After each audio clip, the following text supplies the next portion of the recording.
Estou fazendo aqui a confecção de um calçado feminino e eu quero fazer a apresentação inicial aqui, conhecer um pouco dos processos de confecção de um calçado. Essa parte de baixo aqui, eu chamo ela de gáspia. Todas essas peças compostas aqui, a parte do cabedal, então a gáspia. Aqui tem uma peça que vai formar um babado aqui, né? Toda essa parte toda ondulada, com a colocação da ponta da fivela e um enfeite que vai aqui na frente, travado com essa pecinha. Gáspia, colarinho, ponta, laço e a travinha do laço e a fivela. Na parte de baixo, ó, virando, eu vou estar colocando essa peça que eu chamo ela de espelho. Tá composto aí, tá desenvolvido com as cores palha e café.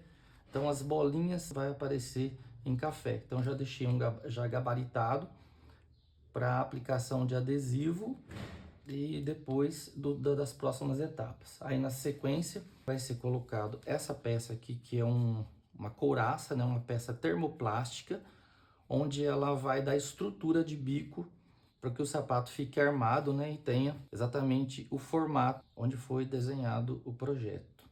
Então essa parte vai ser aplicada aqui. Na sequência tem a parte de forro, que vai estar juntamente com o suador, que é a parte traseira do forro, o contraforte, que ele vai fazer toda a estruturação de calcanhar, principalmente quando eu estou fazendo um calçado no qual eu tenho aqui uma forma com salto 40 aproximadamente.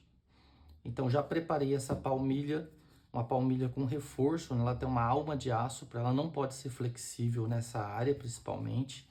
Ela tá justinha aqui e depois ela vai ser colocado aqui o salto, que antes de ser colocado, ele vai ser enfaixetado.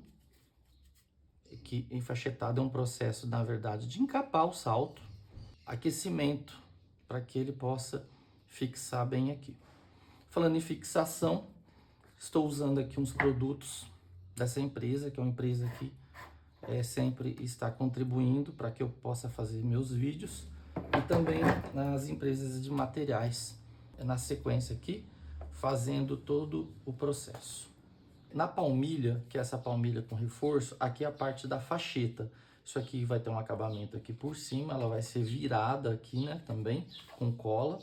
A parte de salto já vai estar pronta, então eu vou pregar isso aqui depois de enfaixetado na forma, e depois que eu fizer a montagem do cabedal sobre a palmilha, eu vou fazer a fixação do salto já enfaixetado aqui, certo? Então esse vai ser o processo completo do calçado. Estarei utilizando algumas ferramentas como a faquinha de corte, tesoura para recorte, martelo para fazer o debruado e a tenalha para fazer a montagem de bico. E outros acessórios, caso eu precisar, que eu vou mostrando para vocês durante a confecção do calçado.